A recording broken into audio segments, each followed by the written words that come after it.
네, BOJ발 시장의 불확실성에 대해서 마켓 전략으로 좀 더 심도 있게 다뤄보도록 하겠습니다. GFM 투자연구소 이진우 소장 모셨습니다. 안녕하세요. 네, 안녕하세요.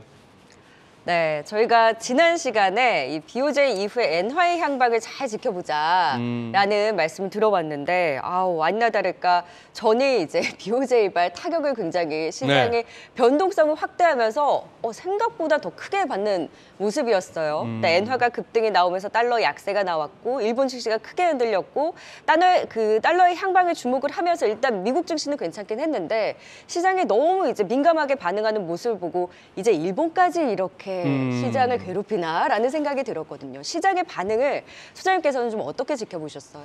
네, 일단 윤석열 그 말씀하신 그대로 지금 이제 일본마저 움직이면서 일본마저 이제 괴롭히나 하는 생각이 들고 그래요. 진짜 월요일 날 가볍게 다뤘는데 조금 저로서도 좀 후회가 됩니다. 바로 이제 BOJ 통화 정책 갖다가 시작하는 날이었는데 여기도 이틀을 하는데요.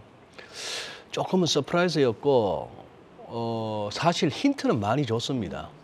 BOJ 내에 정책위원 가운데에도 굳이 내년 구로다 하루이코 통제의 그 퇴임 4월 이후까지 못 기다리고 뭔가 정책에 수정을 가할 것 같았고 기시다 총리까지도 뭔가 조금 레토릭에서 변화가 있었는데 어제 시장 반응을 보면서 생각보다는 하다못해 연준은 그 뭡니까? 월스트저널의 닉 티메라우스 통해서 이렇게 힌트라도 주죠.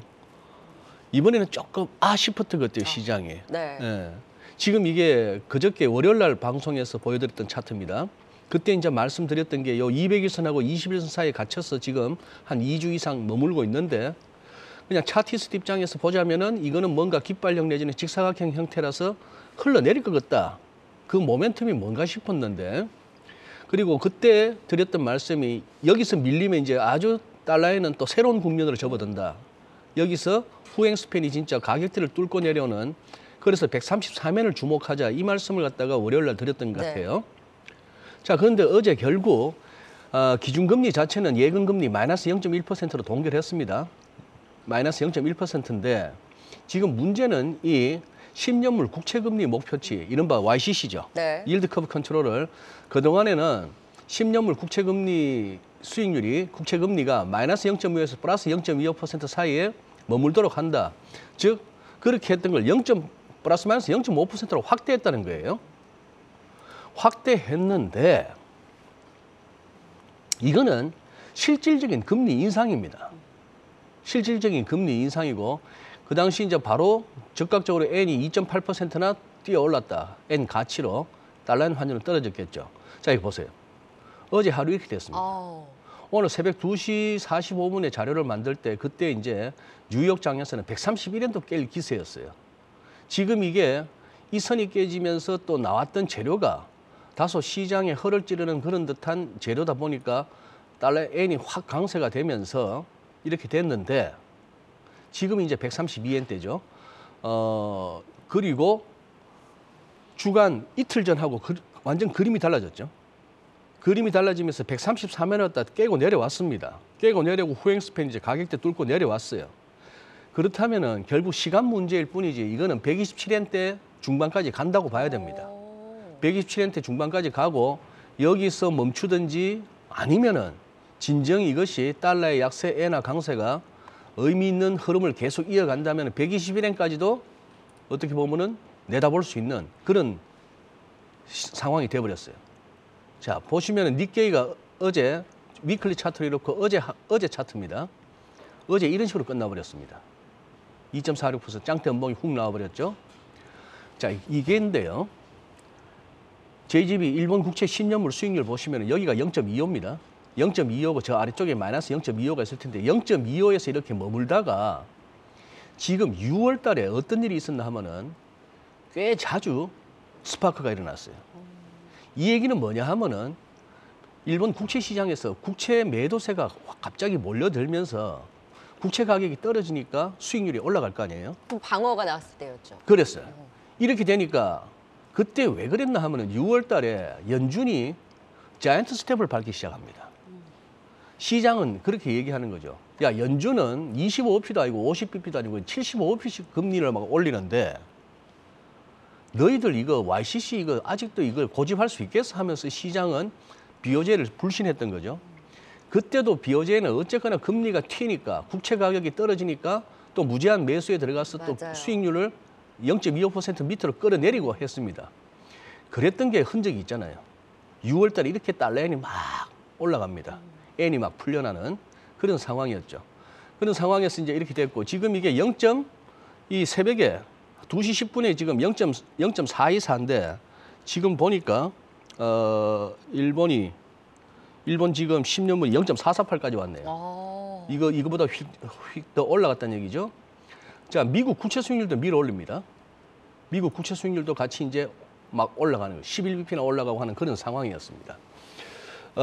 그래 되니 뭐랄까요? 2년물도 이렇게 되고. 자, 근데 2년물은 보니까 지금 4.27. 물론 지금 연방기금리가 4.25에서 4.5 사이죠.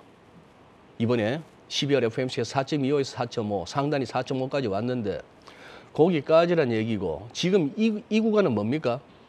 그동안에 연준이 계속 금리 올릴 것 같다가 가장 통화정책에 민감한 2년물은 막 반영하면서 여기까지 갔다가 여기 왔고 지금 점도표를 갖다가 내년에 5.25까지도 간다라고 해놨는데도 얘가 안 따라가고 있죠. 네. 제목을 이렇게 달았습니다. 연준을 물러보고 있는 거예요. 너희들 그렇게 못할 거야라고 보고 있는 겁니다. 안 믿는 거죠. 안 믿는 거죠. 그러나 이제 이것도 이제 밀려 올라갈 수밖에 없는 거는 밀려 올라갈 수밖에 없는 것은 이제 이렇게 보시면 되죠. 사실 뭡니까? 자, 일본 국채 0.25예요. 0.25%예요. 그러면은 미국이 예를 들어서 3.5%라고 합시다.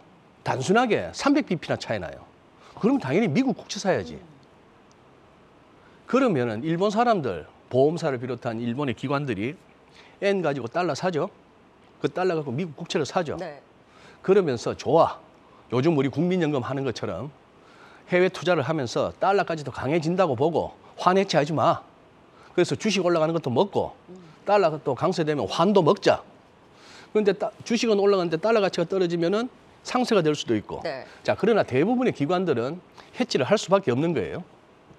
그래서 국채를 사면서 그러면 3.5라서 일본에서 0.5% 일본 국채 사는 것보다 3%포인트 300bp나 더 먹을 수 있는 것 같지만 다시 자기가 나중에 그 국채를 팔았을 때 시점에 대비해서 달러를 매도하는 환해지를 하다 보면은 시장은 이게 먹을 게 없게끔 만들어요. 그 이제 해치 비용이죠. 네. 해치 비용이죠. 그러니까 야, 우리가 생각하기에 물론 해치를 안 하면은 그거는 이제 환율만큼은 운에 맡기고 가는 거죠. 해치를 한다면은 시장은 그렇게 될 수밖에 없습니다. 짧은 시간이지만 이렇게 말씀드릴게요. 우리가 환율이 높았을 때, 우리가 미국보다 금리가 높았을 때 과거 우리가 익숙했던 거는 스왑 포인트가 높아요. 네. 지금보다 예를 들어서 1년 후의 환율은 지금보다 높게 돼 있습니다. 선물 환율이. 그래서 달러 사서 들고 나가서 달러를 팔고 하면 되는데 지금처럼 거꾸로 됐어. 네. 우리가 금리가 낮아요. 그럼 스왑 포인트가 마이너스라. 지금 사는 환율보다도 환해지를 하면 낮은 환율에 다시 매도를 해야 되니까 바깥에서 먹는 금리 차이만큼을 정확하게 환율이 반영해서 딱 거의 균형을 갖춘단 말입니다. 네. 그래서 일본은 0.25가 미국은 3% 넘고 4%도 가는데도 0.25%라는 게 유지가 되는 거예요. 미국 사람이야 미국 달러로 사는 거지. 근데 이제 결국 환이 개입되니까 그렇게 되는데 네. 그래서 사실 그동안에 환해지까지 하면은 딱히 일본 사람들이 일본 기관들이 미국 국채를 꼭 사야 될 이유는 없었어요. 그만큼 매력은 떨어져 있었는데 이번에 0.25%나 일본이 더 올라갔으니 그렇다면 뭐다? 더더욱이나 미국 국채에 대한 일본 쪽에서의 수요는 줄어든다. 이런 메커니즘입니다. 그러다 보니까 같이 미국 국채 수익률도 밀려서 올라가는 거예요. 그렇게 됐는데 어쨌거나 문제는 쇼킹하죠. 야, 이제 일본도 금리를 올리기 시작하네. 자기들은 금리 인상이 아니라고 하지만 실질적인 금리 인상인 거예요. 그렇게 됐는데 문제는 유로가 안 움직이잖아요.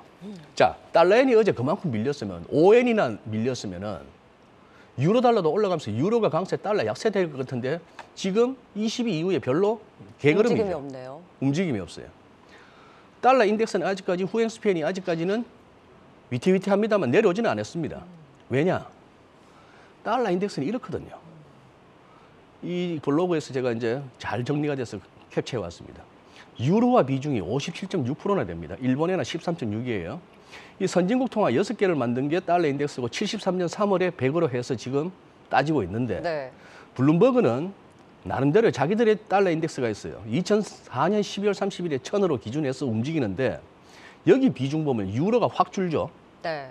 N은 원래 달러 인덱스보다도 조금 더 많고 뭐 캐나다 달러, 파운드 뭐 여기 다 익숙한데 여기는 멕시코 페소가 들어가고 호주 달러가 들어가고 그리고 한국 원화도 들어갑니다. 네. 다양하네. 그리고 위안화, 여기에 위안화, 인도 루피까지. 이게 어떻게 보면 조금 현실에 더 맞는 그런 상황인데 어쨌거나 달러 인덱스로 봐서는 일본 엔화 혼자만 강세로 간다고 해서 달러 인덱스를 갖다가 확 끌어내릴 정도까지는 아니었단 말입니다. 그럼 우리가 궁금하잖아요. 원화.